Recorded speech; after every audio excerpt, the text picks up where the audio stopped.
when migraine strikes? There's new Quick Dissolve Nurtec. Don't take if allergic to Nurtec. Pay as little as $0. Learn more at Nurtec.com. When you can buy a car from anywhere, everywhere becomes a CarMax. But if you're more of an in-person person, CarMax is still a CarMax too. Offering curbside pickup or home delivery and a 7-day money-back guarantee. The way it should be. CarMax. Oh.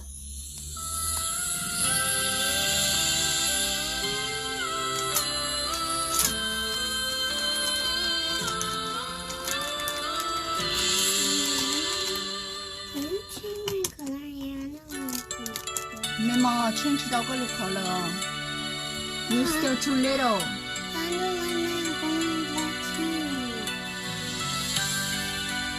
No, we cannot change your hair color.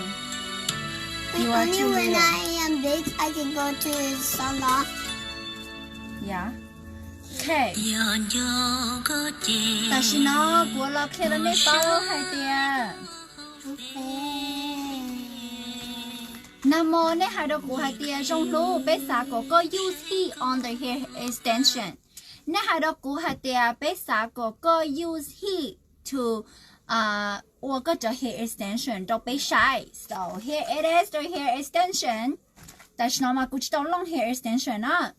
So กู要 use heat on the hair extension 都那晒呢。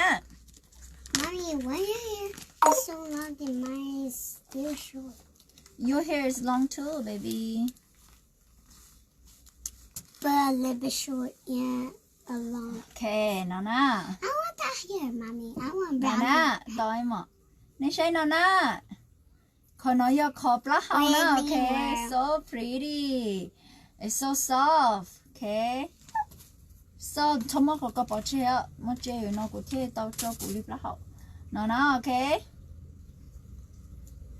Bỏ hide again. Hi, nhớ xong what click color are you wearing? Go wear color number 6, na color dark brown. Okay. Is Mommy, the color it looks dark so brown? the same. Looks Brownish looks so the same. Look. so the same. Okay. So nhớ nói na nhớ xong bé, nhớ xong what lashes are you wearing? I'm wearing trong lúc eyelashes na. I'm wearing trong lúc eyelashes. Có say nó na. Wait, Mommy, you like my hair, so that's why you want to start your this hair? So are you guys ready? Nè bữa sau cô use here. So nên trong nó na, ít con nó nữa mua 7 pieces na. So, Okay. Mommy, It's you so like my blonde soft hair? and trong gấu sắp lại na, very soft. Nè say nó na, okay. So, Mommy, you like my blonde hair? I do. So nói number 6 na. Cô chụp lá hậu mà nó yêu color lên nó cô lo že nó còn này thế bỏ color này na. In real life is this color, okay? New color lên nó it's not orange, okay? So just let you guys know. So con nó what color I contact is the color gray. Luôn bị hoa pony gray na, okay? So mình một có trả có mà. Tụi ta tay lá hậu này tụi gân tay này trả có hôm này. Nếu mà cô tụi khởi lâu tay tôi tư. Okay. Bảo tụi mình nói bảo gì bà? I want to watch you if your hair is pretty. But I want you to go downstairs. Real hair, yes. But I want you to go downstairs. So you don't bother me. I won't bother you. Honey, just go downstairs, okay? But downstairs, cô look on, okay? Okay, your website don't have 00 no more. Bây giờ chỉ một 00 cái 0 ta rồi. Okay, khởi lên nó cho. Okay. So, tí cho nó sai nó nè. Ôi nó nè, okay? Để con mua của nó lo nó nè. Open the click. Open the click. Okay. Để có ôi nó nè. Ôi nó. Tao cũng mua để cho tao nó nè. Nó còn ra cái học lại nó.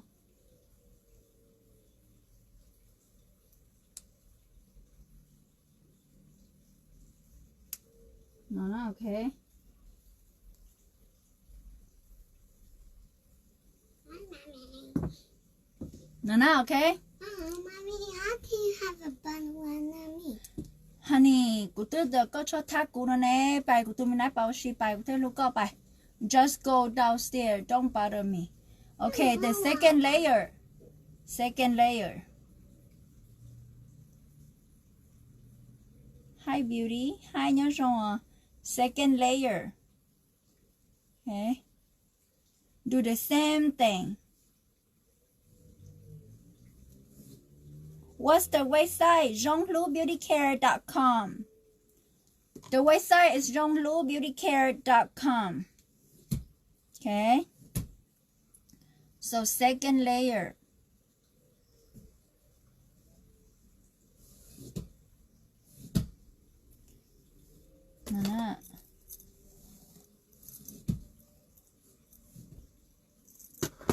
No, okay. No spreading.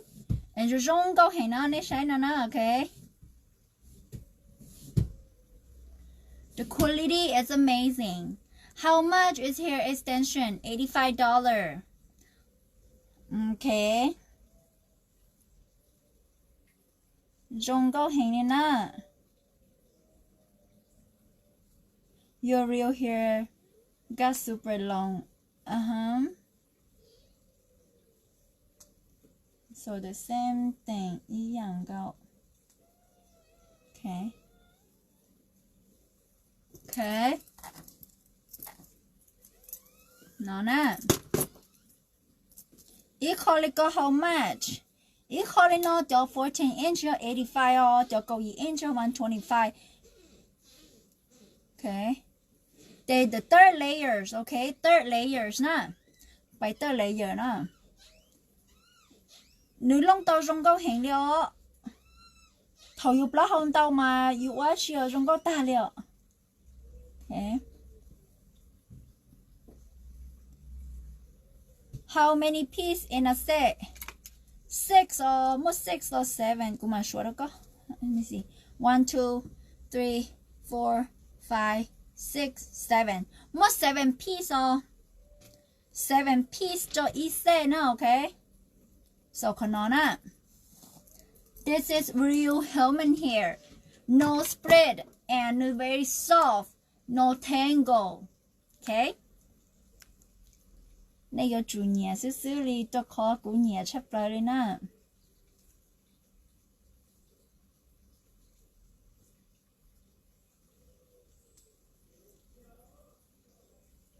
This is the third layers.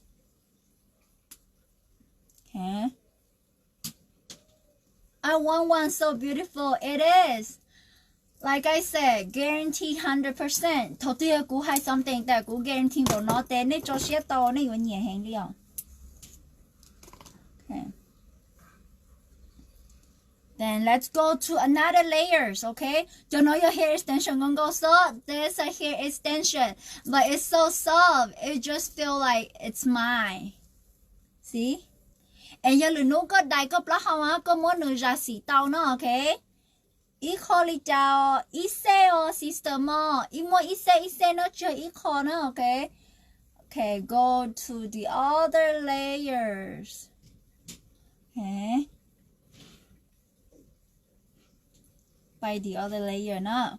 What length are you using? 18. That's not good. She call 18 now, okay? Call 18 then they on the you look one, okay? 18 then they saw you look 22 inches. They saw you look what top how about the 14 inches. They saw no, okay? They mostly bake your mom, bake your blood hole. They just so that she know. So 14 inches, cho nó. Nhà này she 14 inches chỉ ta tỏ trong câu hay mà. Okay, so đại nó nè. It's so beautiful. Okay, you see? Oh, cô chưa cả khỏi lại này đây phải bỏ cái blow orange na, đó là cho xì blow để tiêu xì li nó na, okay? It's the color dark brown, okay? Hi babe, so pretty, love it, thank you. Put heavy up, no, it doesn't heavy at all. You just feel like có chụp lá hậu kia na, sai trong cũ ya xí hi cho na, cho khỏi nên pin hay tiệp. Can you be able to use heat on it? Eko po heat ma. Yes. Chỉ nhớ tiêu có thiết bộ. Can I get my charger back now? Nó của chị chắc Ê, của Ly用 low nè. bây giờ lựa cho How much is yours? Của Ly用 19 nè. nó chỉ một xí lựa cho Rồi cho tôi chỉ phép của Ly á. chế to à chỉ ở trên để to Just gonna go ask của Ly see if I could use his charger. okay tao nó nè okay babe my hair is short can you try on like thing so that I can see how it's like on her short hair tao cơ mà babe trả lại phèn một từ này phèn nó cái cú xì on lại phèn giá đấy đi nó nè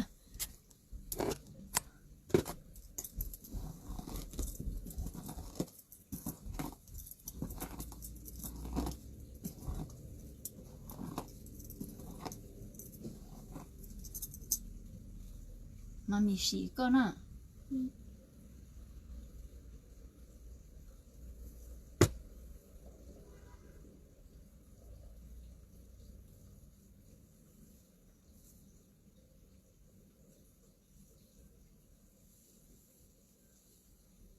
đó nè ok mình chỉ có bao rong câu nè ok cũng muốn có xì cho etiquette sai ở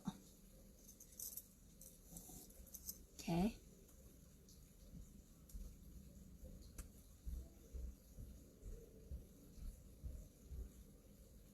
đó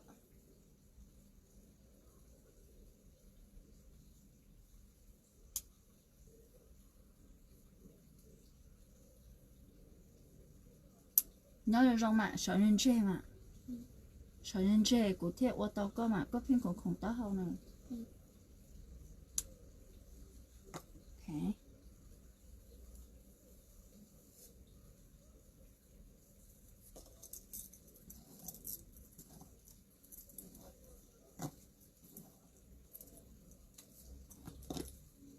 trả đây đây nó nhớ tới giờ đi nó nhớ đi nó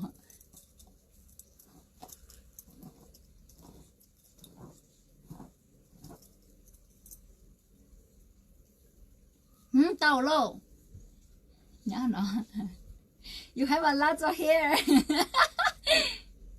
ok đó thì cũng có type lá hậu á nhớ tới gì nữa ok oh my god baby có mua hair tôn tao nhớ tới của bà có của thái có lá hậu thì đó hậu cho lợi mà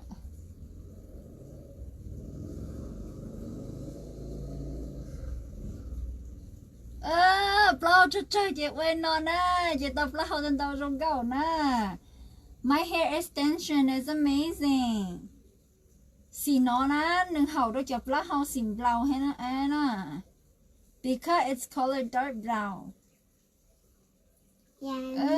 tụi mình ai có tập lá hậu thân tàu thầu đây mà cũng thấy có chính mấy khóc lá hậu liền Yeah, when I cut my hair. lời ra cho là sai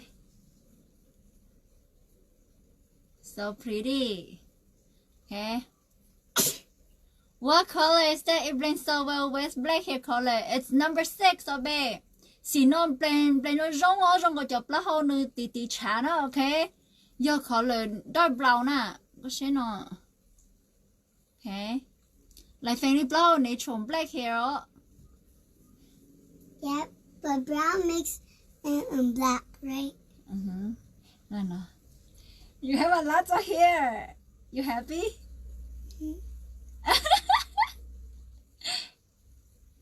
Whoa, this looks amazing. Amazing. Yeah, I like to color hair like this.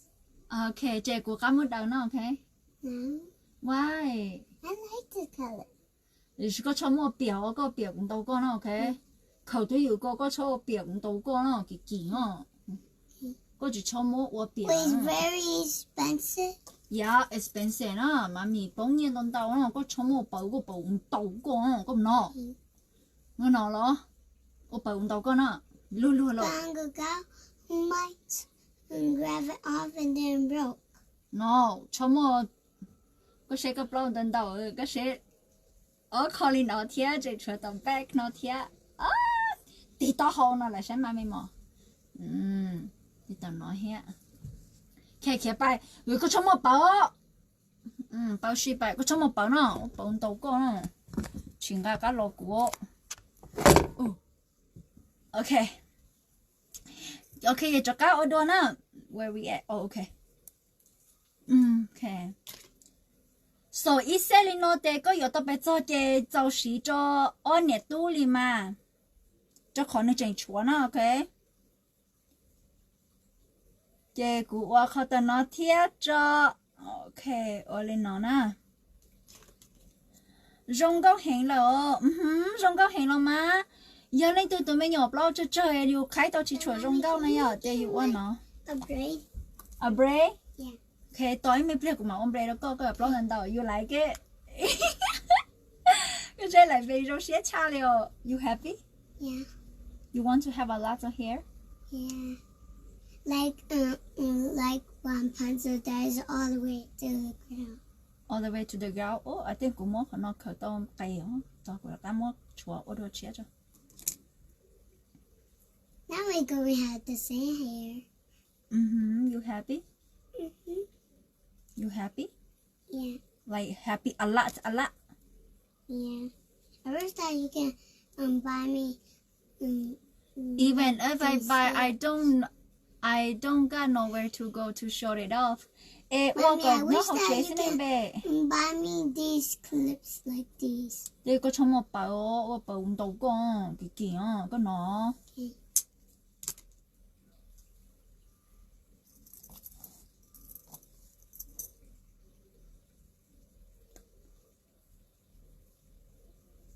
của sáng nó bao hỗ trợ gì của sáng nó ở tọ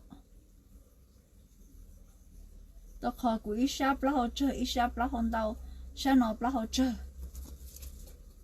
you mấy nhỏ bao hỗ lấy ta đi chiều họ loang đi chiều ôm bò hè liền Whoa, Mommy, your hair looks different. I like long hair. you like long hair Yeah. you like a lot Yeah. Like A what lot. Rapunzel. I like what Rapunzel sang.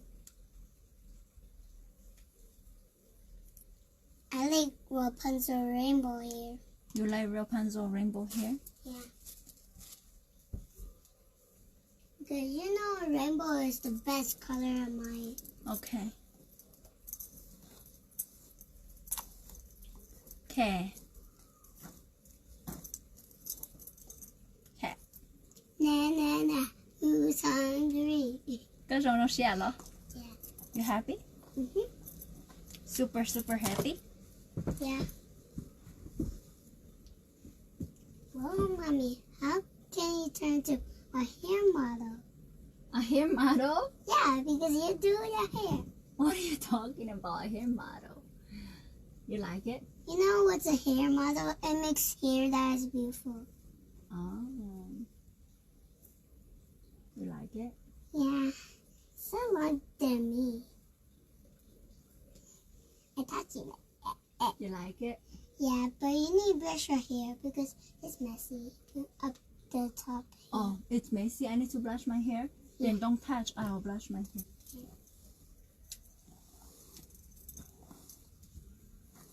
Na. Who's hungry? I just like that. okay giá con mà giá kia cơ mà mình mua khổng chỗ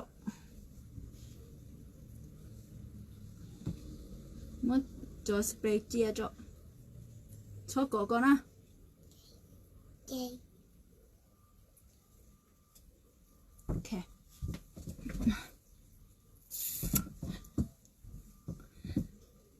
giá con là của giờ chơi plug hả Hey, I want. giờ của chơi có plug hả so I do your hair Yeah, because we going.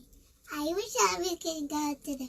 will it be tight if it's on your hair or is it loose tight hả nó yên tight nó yên chỉ bóng liò Mommy, I wish that we can go to the fashion show. you wish we can go to the fashion show Yeah. well is it okay 我对你可能大 okay 了我讲的 turn. Nhớ nó.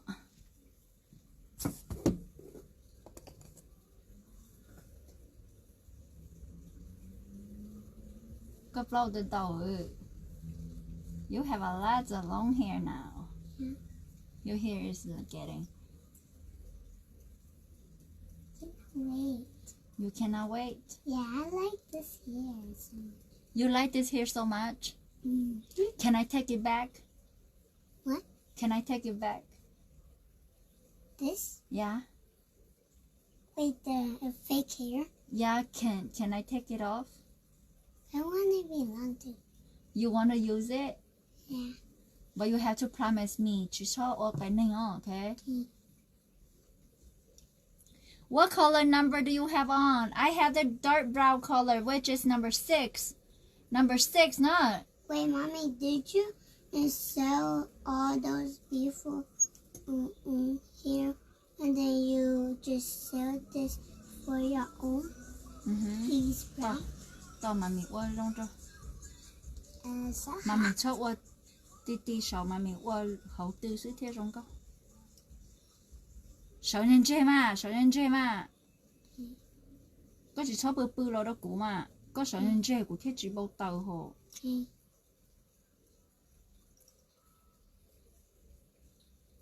Của hậu tư đó có sợ. Because you might burn the clips up here. I will not burn it because just taking care as your own hair. Nhớ từ đó mà mình uống có cho tư sữa mà mình chịu xé sầu chỉ trong góc. Mà mình uống có cho tư gọi chờ mẹ sữa mà mình chỉ nhà. Chờ nên đâu nhớ từ đó.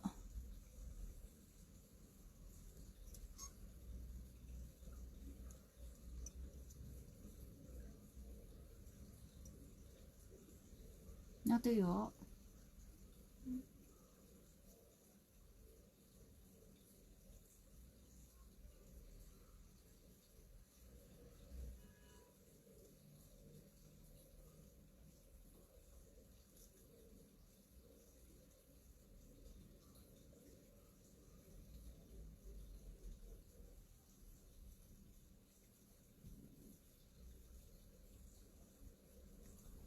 Nhớ từ nó.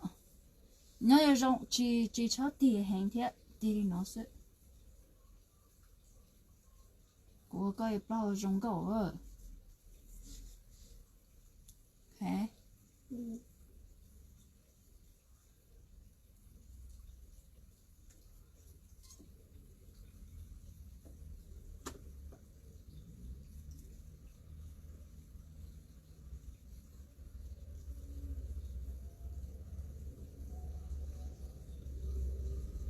Có chủ mắm lòng của lù mà của thiết của có rong gạo tả ly nữa.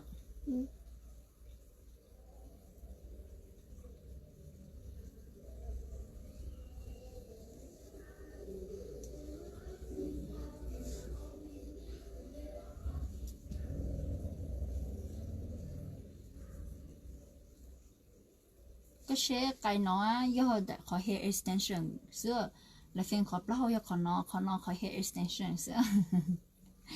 This is all the hair extensions.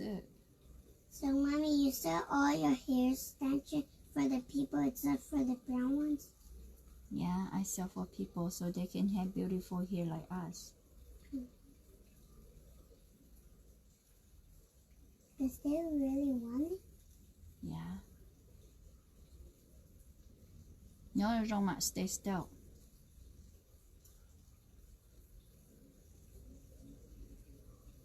Okay.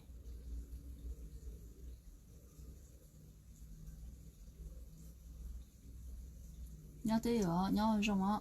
Tụi mình nay bao trâu thầu liền.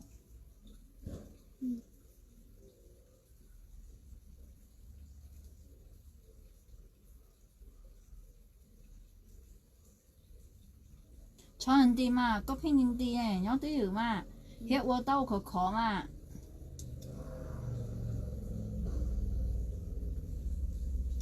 đi nó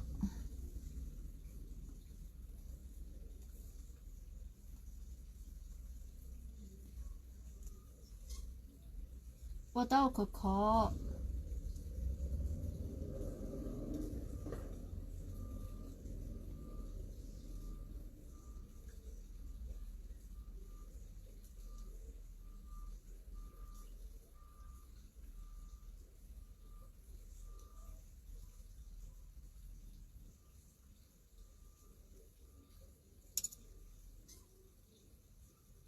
我到可可。Are you happy? Mhm. Do you like the hair? Mhm.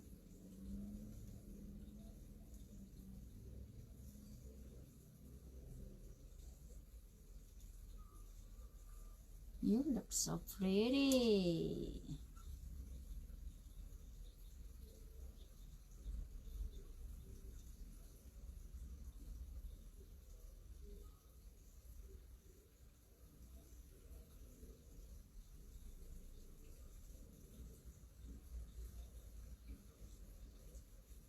Okay.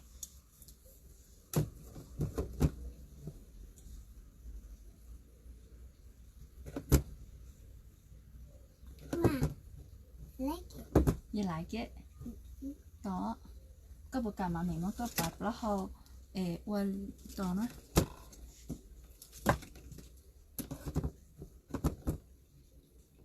I want a braid. I want a braid. Cũng mới có bạc đi nó hò. Quên nó. Có thể lý cho mình nhỏ rung có à. Like right here. Okay. But it just looked like mosaic. Có rồi màu rễ. Hai bãi nó có rồi màu rễ. Wow, bãi nó này rồi màu rễ ta. Bãi nó thế mình nhỏ lúa rung có hò. Này rồi màu rễ nè. Bãi kia khó nó khờ kia nó để. Bãi kia khó tỏ nó khờ kia nó để. Có thể lý rung có mà có thể rồi màu rễ chả nè. Cụ bãi cho con á. Ok. Có thể rung có I hò. want to be a fun. Chả mình nhỏ nó bao lớn đi lô. Chả cùng bãi có phong này theo. But I want Nhớ to đi. a braid. Cụ bá có phong này theo yêu cái ao ble có cụ khờ có bá hỏi chưa gì cụ sĩ hở cụ muốn có bá phong này theo bá có phong này theo có giống câu nè Wait to show the brown too. yeah cụ bá có phong này theo nè Mm. có trong một đầu có một đầu chịu rồi cho cũng đầu con okay Mm. you have to wait until when I get home okay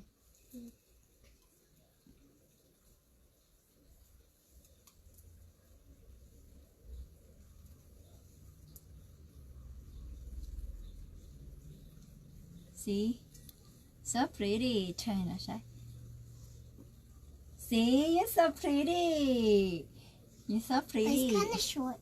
it's not short honey it's long enough How can I not turn this way? You go. ponytail để sẽ xé đi nó mà tới rong gạo tí nó mà rong gạo trâu mà Wait, just look like Elsa. cô chỉ bảo cái chụp là hao bên mà đi có sự tới rong gạo trâu you pretty enough okay I said that I just okay look thì có like xả cờ Elsa. play đó có xả cờ play đó Yeah. cha ta cổ cú luôn nó lo chỉ thầm lệ ôi nó sẽ để tôi rong gạo ôi này mà mình mất tụt play cho là khởi ôi nó để có chụp lo tôi rong gạo mà khởi nó na What am I? cha ta cổ cú luôn play trên play xe yo chờ muốn chờ ta thôi yo play có mà hao lường tao thầu play ta có cho hay lừa giả nào có nó đó Yeah. I want to take it off because our braid is so messy.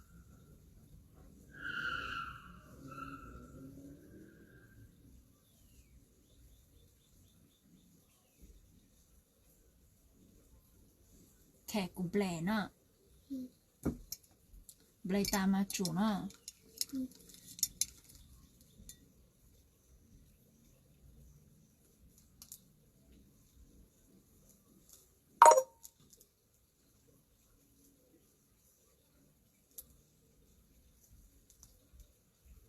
OK tao à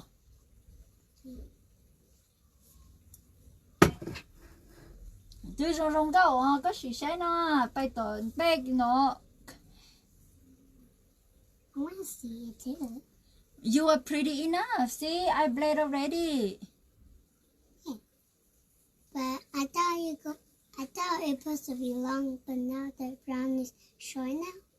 it's long it's all the way to your waist right here already it's long it's really long and tôi rong gạo à OK bay rồi bay xí rồi bay khé mù thua xe cha luôn Okay now it's mommy time mommy time Okay so next up hai tia after break she wanted in a bum Okay so next up hai tia cú cho hair extension nó nửa bùa ô tô hi na yes 100% nửa tô hi cơ chỉ cú chỉ nhà cho plug hole and tôn tô ô cho hẹn cú nhà ô plug hole cho mẹ ai hậu tư xin nói so cái đời nó chưa cú cho plug hole tàn cho nó cái nó yêu khỏi hair extension đâu cha nè as you can see did she make her outfit so creative yeah đừng bên này khỏi áo về ok để cụ ơi nó nè hả Here's the extension, but come on. nó chỉ cầm của tôi muốn khởi khó chỉ muốn xí bài chỉ bảo xí bài cụ nhà cho mẹ đi nó xin nữa ok cụ nhà cho mẹ đi nó xin nữa đó chỉ mà chỉ hồ cụ không nói đi lần tôi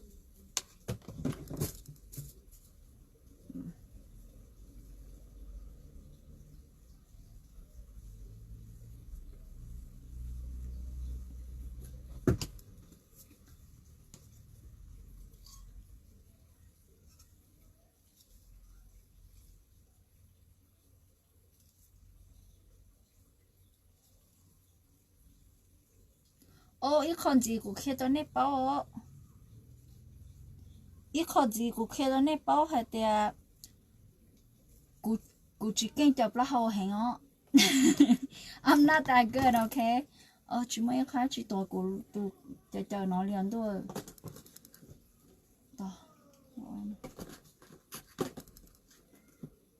so cụ kia nè bao thì cụ chỉ kinh chập là hậu tại vì nè pin sa bỏ cái thầu cụ ơi hi họ dùng đi trả nó chơi cú lạ ô xí nữa họ có cú cái kinh chờ cú chỉ kinh chờ dùng lối you look good today right make you look like a sexy boy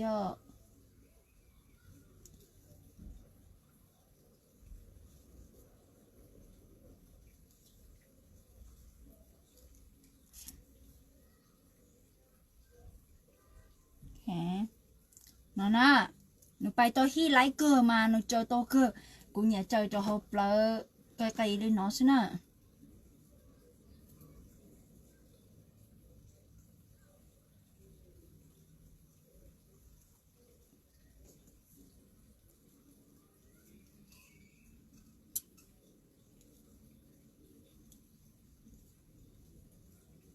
she's on her bullshit hairstyle today no cú tụi một bộ con cháu béo I'm going to change my outfit in a bit. At least your attention, match your hair color, that's good.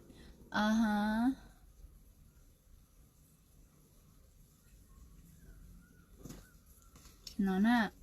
What is the inches you are using for the hair extension? 18 Be kushi 18 inches Good your hair extension go hide on nipple there I guarantee it's 100% natural and you will love it.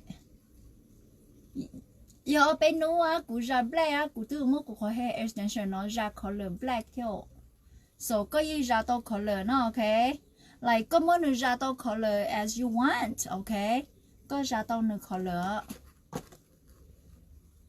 Đó. Cú mà cú ấy tôi tin nên cú chỉ phỉ chờ plug hole tan thâu lúc phù hen ấy tan thâu bù sầu cú phỉ chờ cho họ cá nó sợ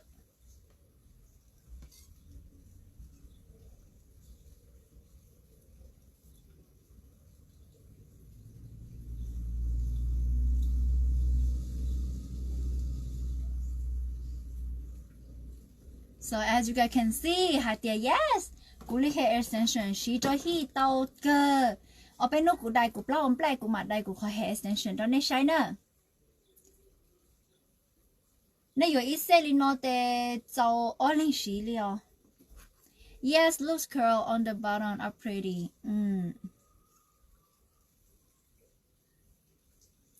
Cú chơi cú chỉ pi any other curl là cú pi khó loose curl lên nó so.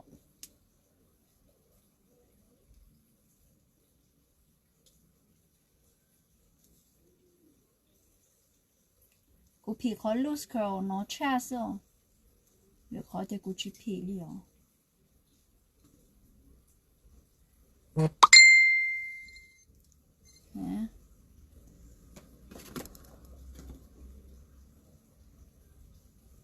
Rồi nó blonde tao đi tiếc liền. So shit hole. How much is one set? I enjoy the light leg, sister. Nếu mà cho có block interest, có gì interest nên có all interest cho có block interest chơi $35 nè. Babe, why you dye back to black? Keep your color hair for a while. You just dyed it, girl. Tôi khó tin nên pin ở của chị P gì nó nè. Của cho hair extension nó mà nên taking care as nên own hair kia nó, okay? Nữ chờ tao, nữ xá tao, nữ mất ra tao. Không có thể tiền rồi. Đúng không?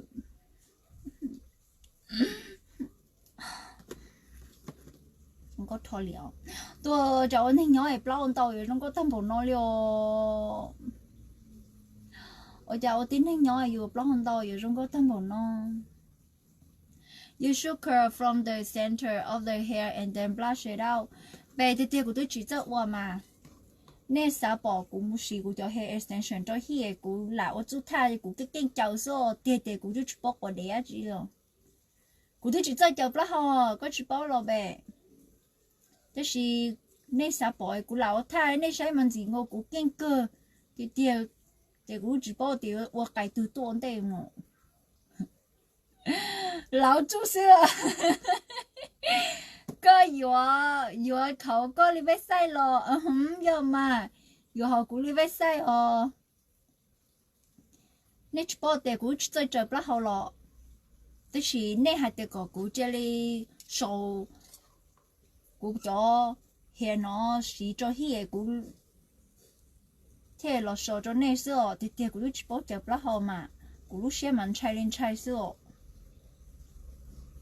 tôi khó tiền này sao bỏ tiền họ cũng xí cho hi trong đi trả na để cũng hay nè tiền xí tao cho hi cơ tại xí mà cũng lo số này để thế là ô số để tiền cũng ní chơi chơi bla hậu nè I don't even know how to curl cứ chỉ bỏ tiền cũng chơi chơi bla hậu rồi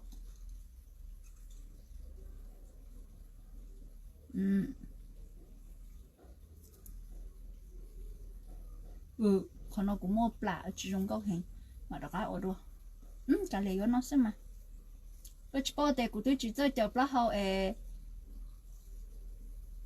của lạ lo số thang của li của cái kinh xem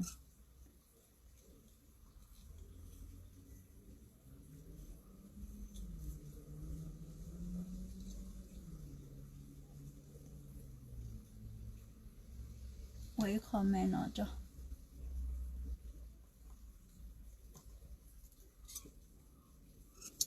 Ủa, lạ tệ.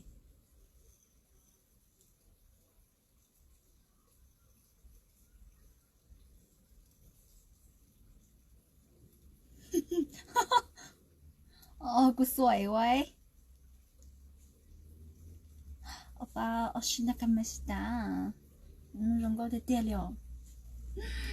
Go all out and dye it pink. Bây giờ cô chỉ cho qua liệu. Xem. Bao tao tiền liệu. Sao nó cho nó. Ta xin nó cũng bảo lô. Tao chỉ tin này nếu mà bao tao tao nó thua nè. Chắc cũng kinh ố lô lô. Chỉ chuẩn tao theo. tao giờ tin một bao tao tao ấy nói tiếng cú được thua liao bao tao là ở tại lo chả cú lông chỗ nhà bao hậu nói bao hậu tao lo ở bên trong cái gì cho tại đi thế lo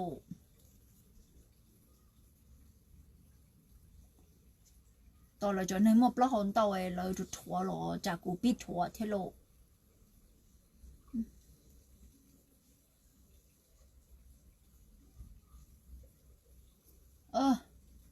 chán đầu luôn nó tiền lịch theo cũng nhiều you miss one piece of your hair olo cái lép là cũng mà các phải sai về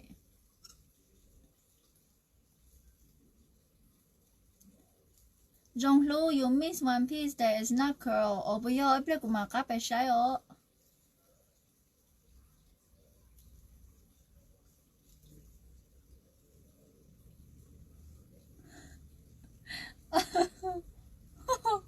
chúng có tết tiệt chúng có tết tiệt liền đó nè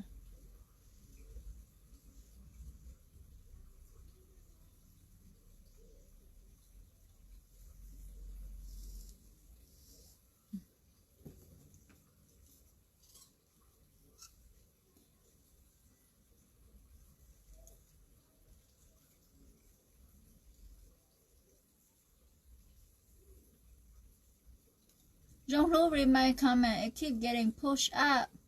Bé, cô chỉ chắc qua nè. Cô chỉ chắc chờ bao lâu nữa bé. Số như chờ nữ cha liệu. Cô chỉ chắc chờ bao lâu nè. Chờ cha nữa.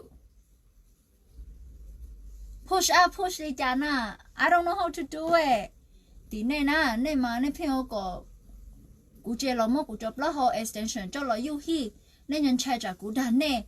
Cho nên sĩ kia thì chỉ cú nhé để nên nhân trai để nên có cú chế cho nó sĩ cho nên sai cứ chỉ chơi chờ đi nó mà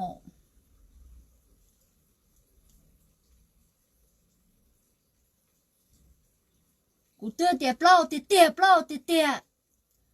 cú tơ tiệp sĩ tàu tí sĩ ê chắc cái thằng bé cái là sĩ tao biết sai tao sĩ nên sai để bố chờ đi mà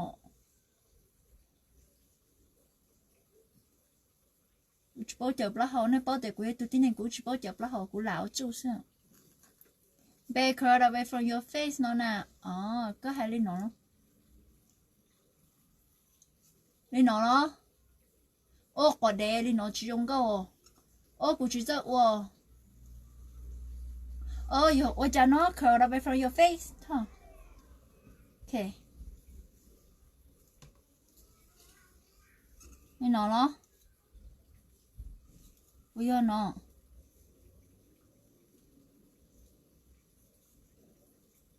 cứ chỉ cho chụp lá hổ này bao tí này đã lộ nó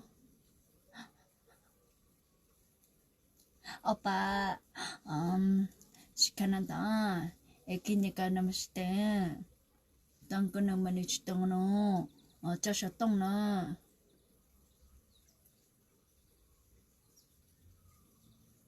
chờ nó lo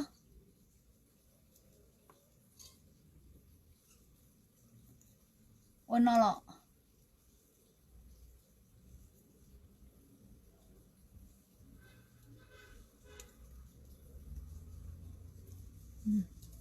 cũng trai cơ liệu cũng chỉ chờ cũng trai cũng tệ cơ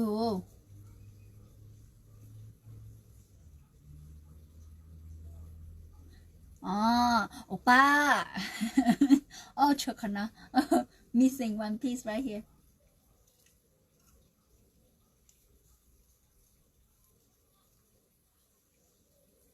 nếu bao tiền của tí chỉ chụp lá họ kia lên nó nè chỉ sao chờ có ta li đua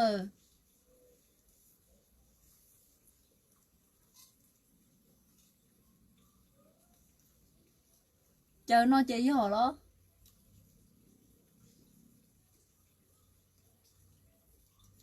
nếu bao tiền của chỉ chụp lá họ kia lên nó cô mà cô chạy đi practice đồn to nè cô rồi à cô lý cái số ba xem mà nè comment được nè cô tới hay nè không có bẩn nó mò so pretty cú cho hair extension rong có bỏ nó mò có muốn xả gì lọt tao có muốn chờ lọt tao có muốn ra lọt tao just taking care of your own hair it's very soft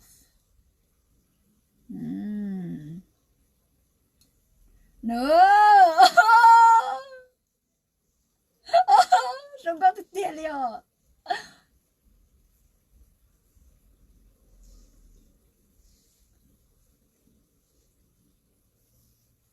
rong có tiền liền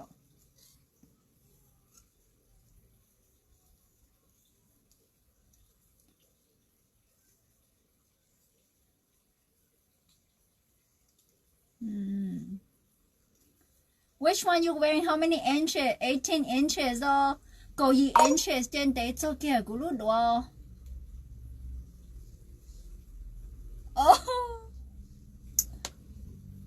Oh, chả rong có tâm bồn nó liền. Hay ơi, chả rồi, chả yêu gì tâm bồn nó, tôi qua rong nó xưa, nè nè. Okay.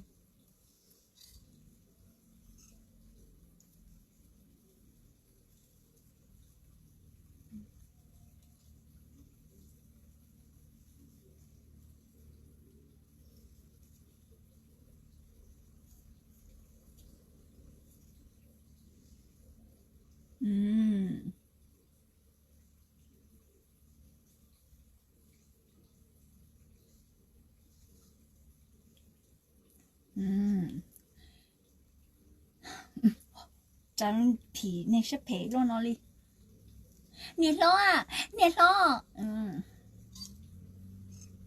ô cú rong có thở của một bảo khoản chờ cho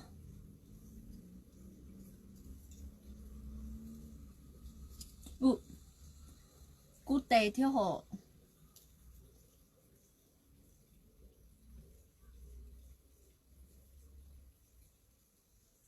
cú tệ theo họ ô chưa cú chờ chỉ họ cho nè chờ chỉ rong có lực cố nè chưa cú chờ chỉ họ cho nè ôi cú chờ chỉ họ là nên cho tỏn đó nữa thì có ôi nó nè bây giờ này ôi chưa ôi nó ôi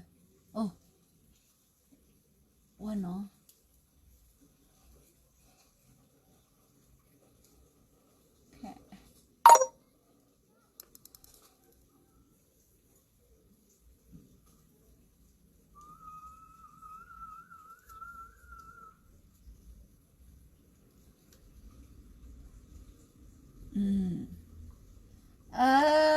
đi nón thôi lo chụpเลยchủ tay nó xưa anh trai thô rồi anh trai trả cú tê thô liền ok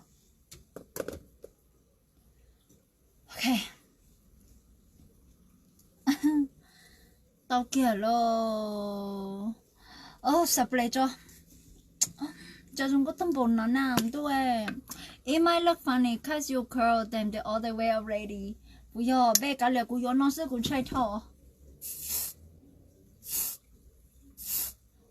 chú cá tê tê luôn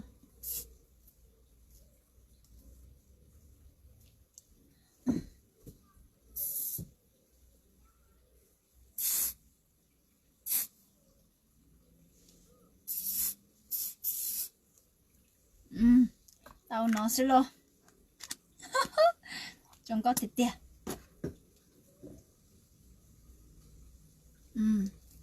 tê ra cá kia sao cú là cho nó xem làm bê rong chả nè làm bê rong chả nè làm bê rong chả ở trong có thể tia liệu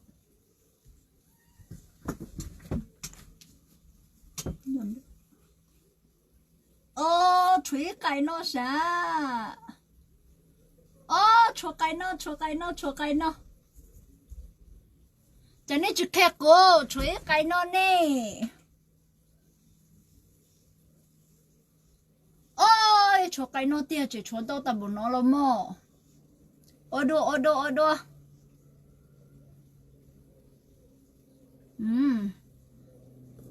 cho nên chỉ hai cú nó ok ở đó nè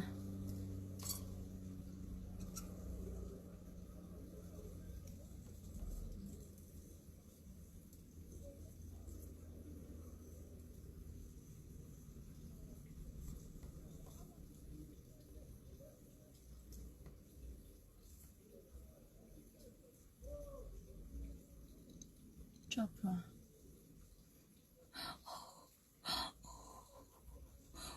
શું કહો તે Oh my god, phát the shit. Oh my god, phát the shit. Nó mà chúng có thể tiêu. Oh my god. Chúng có thể tiêu rồi còn nó. Tụi nó chúng có thể tiêu rồi. Của tao tụi nó chúng có thể tiêu rồi.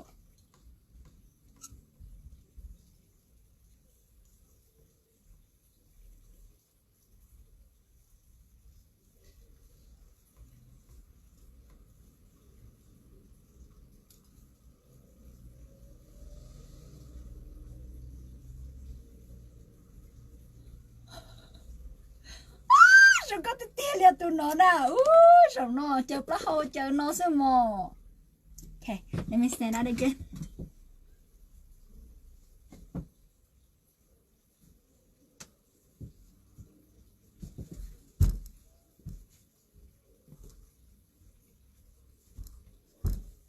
Chả uốn nhua luôn rồi lo. Thế chị bỏ đi nè. Oh my god, you got eating nasty. Đừng có thịt tỉa rồi. Okay.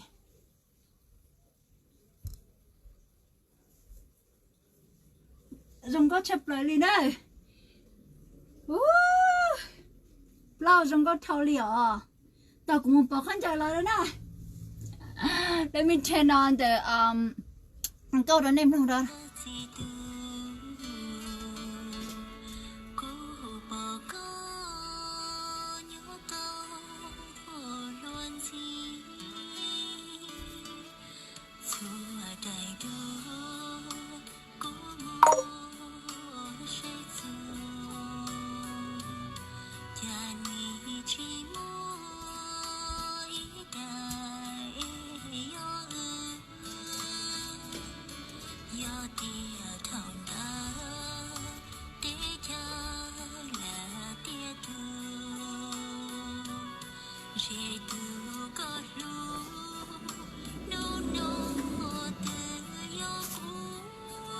Ôi, nào đi chờ quá.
Về chân cao.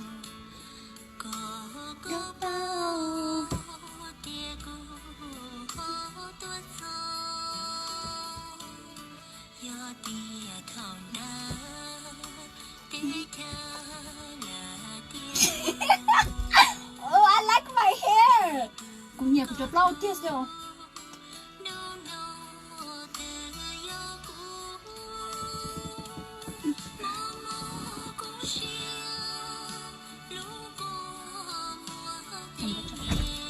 Đừng có thì tiền liền lo.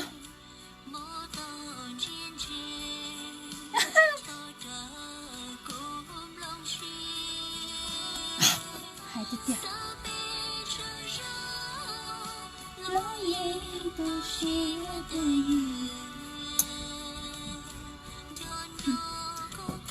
Để tên nó thì cũng không có chấp vào để xíu rồi. Thái phòng này đâu. Hả? Yeah. Look, even though I charge it for 2 hours, you don't know. It's only 21%.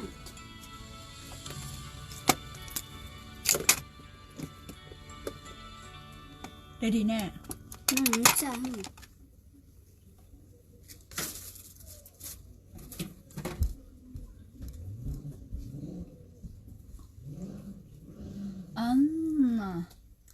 Đi nó bông.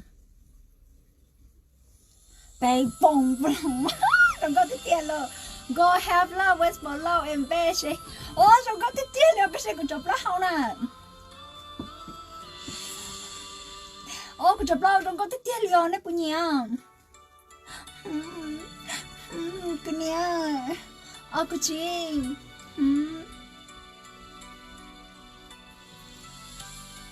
Nè, chị sai mà.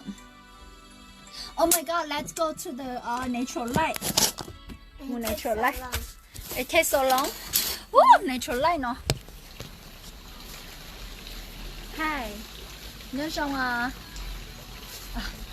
Mình to rồi.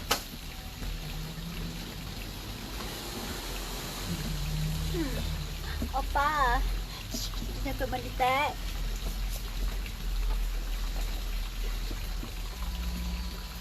Mi mọ. Tua cú lút tao à. Okay. Tua mà mi lút tao. Tua thì ở trong cú lút tao lẹo.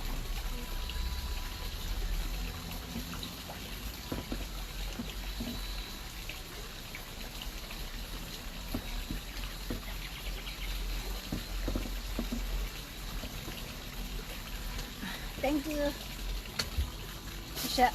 Để có xe của tổ bay không? Okay. Mommy, why you need to stand up for? To Stand show up your for- address? Yeah. Oh, I have a beautiful dress. I have a lot of You like my hair? Yeah, so curly.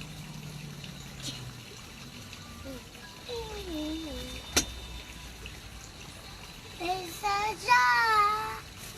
Longing to It almost see fell out. you. Mommy. Oh, 不是说这样手度啥？ Yeah. 哦，这样手度呢，这里我拿这种高哦，another new style. Okay, so Babe, pretty. because it looks like a bell, different bell grill. Yeah, 这样是手拿度呢，这样我碰你头个。Bởi cho kệ我拿度了种高哦，see, so pretty. 拜了，做。 I mean, I like braids now because they're like. It's so pretty.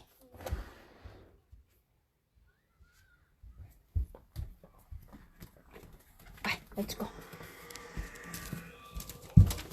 You miss a piece. Bé ơi, cũng không mất bỏ kế tay cả liệu mà. Này, chúng ta lấy cứ nó chỉ mua từ nhau. Chùa là bài chùa cháu cái của con mà. Đây bây giờ của chụp lá không? Bỏ lo. Hello.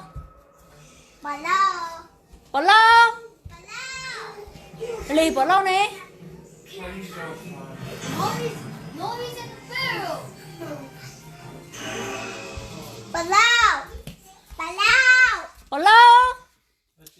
Chặt cơ nhà nó sẽ cú có chỉ bài đi, bài luôn. Chú ta xin nó go. Honey, sao lo à?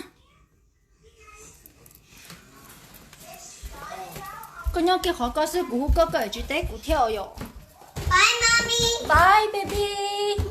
Can you buy me a standard microphone now? You didn't buy me one. Bye, Daddy. Chả của chú mấy chạy khâu trâu kia lên nè.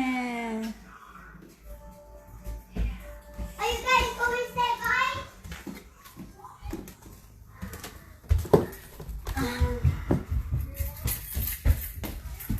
Bye, mom. Bye, baby. Bye, Mom. Bye. Bye, Dad. Ni bà sẽ tàu là biết tàu tiếng nước có Bye, bà. Dad. Bye, Mom. Bye, Dad. Bye.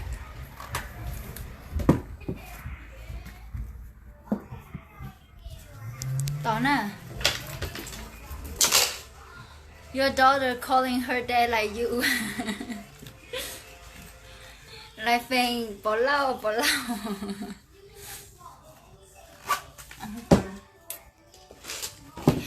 Okay, phải lo. Này chỗ lại mà hay ở trong đâu ăn đâu ơi. Đó.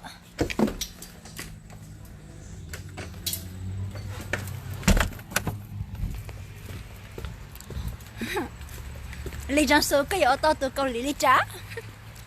Rồi lý cũ mà thiết lý trong câu ở lý trang số. Cho nó cho có sái cũ nè.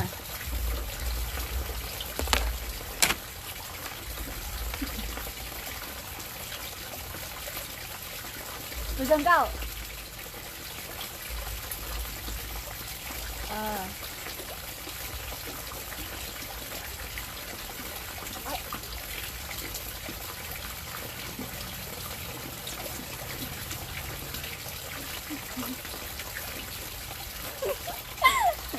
Đừng có chập lại lo, để bắt hông nè.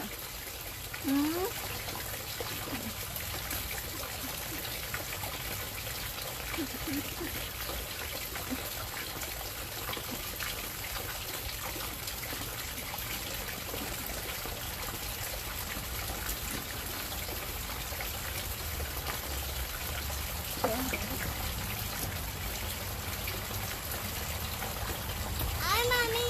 Bye bye. Bye. I love you. Mommy, make sure to buy me a microphone stander. Okay. But it's a girl, okay? Okay. Bye baby, I love you. I love you too. Bye. Okay. I like my hair today. Don't go to see her.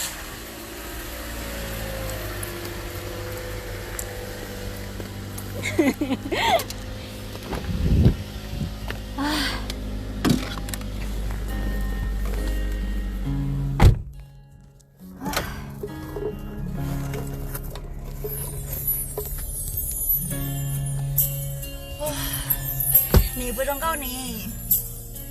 Chỉ con Câu tới chỉ trong rau kia theo. của to tại của con trâu này. Có bỏ củ trong trà chế, có trong đầu thì sao? Cô vừa trong câu. Chỉ con này. Cha nhìn gì của lo luôn không có rồi. Có tụi bao con nói Chỉ một tên này nhau nói có thể không có xem mà. khả năng lấy tao liền. Chỉ một tên này nhau nói có thể là không có sợ.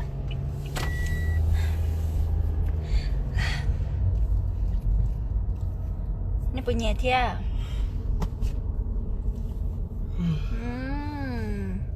Cô cho hair extension rong có hàng đi nè. Nhà nó vô tao nè. Nên đại tao okay, you guys can dye to the color as you guys want. Nên đại tao, nên mua khó tao, nên mua oi trả tao tàn thọ. Thank you. Oppa.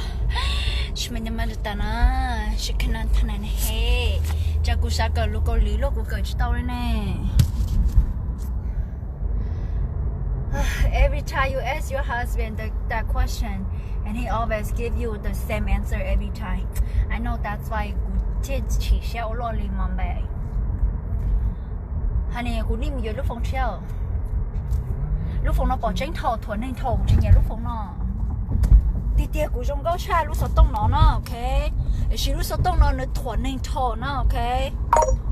Chụp lá hậu nó trong gấu tí tia liều. Cô mất khởi nó ít biết của thế li ô tô hơi lì. Wow. Ô cha của chụp lá hậu trong gấu thằng còn lên nó. Giờ lá hậu tao nó mà xe trong xe trong nó to liều. Đó. Lo lùm câu lìa cha I love you xà la nhẹ. Oni Oppa Sao cái shit luôn. Ủa chị mua. Nếu nó có chuyện nhau khá là lo chê. Chứ có tròn câu còn tôi share của mạo à. ra ấy thành là cho cái shit luôn thử đó no.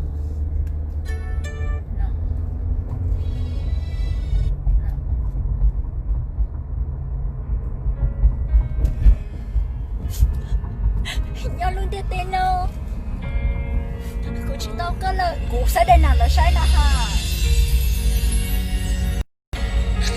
kia mà phá ra lên đi á sẽ mà tao xin chứ rồi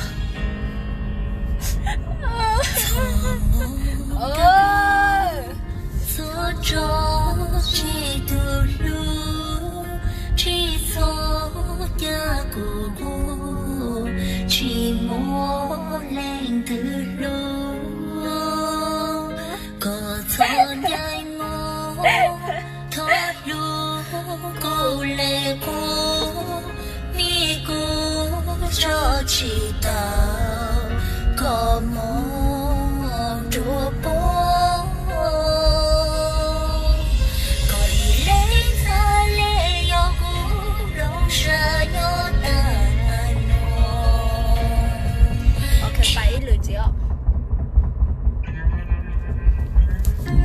sao cái shit luôn nhớ trâu ba lông chua cũng chạy có chua đâu mình cà tê luôn chê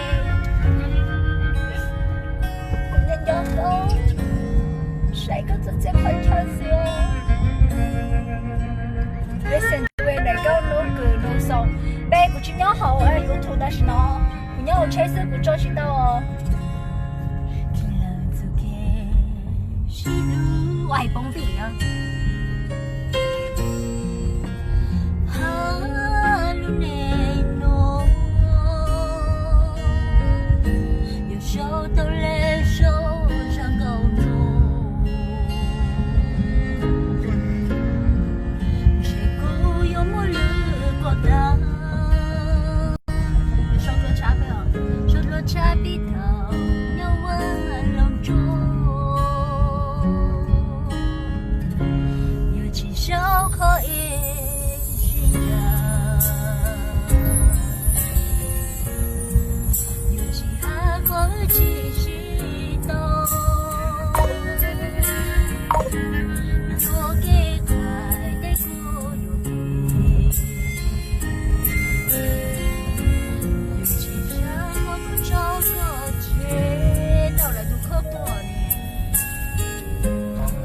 phải là cái này break coach đã bị à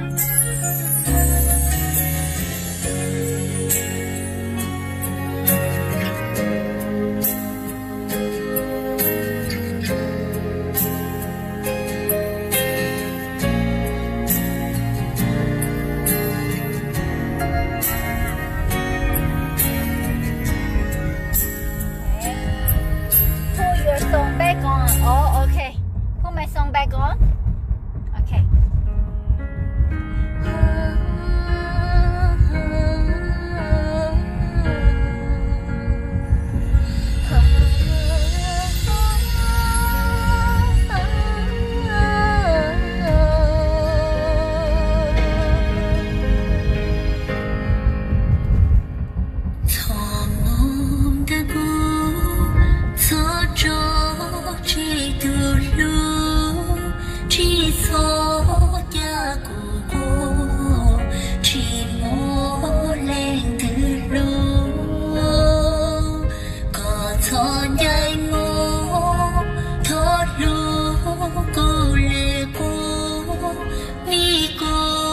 cho chị tao có mong chúa bố có lấy ra lệ yêu cũng lâu giờ nhớ tên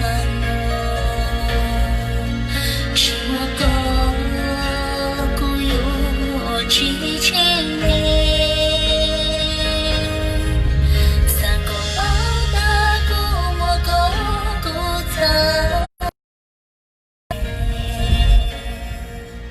chỉ một câu chỉ trong tháng chi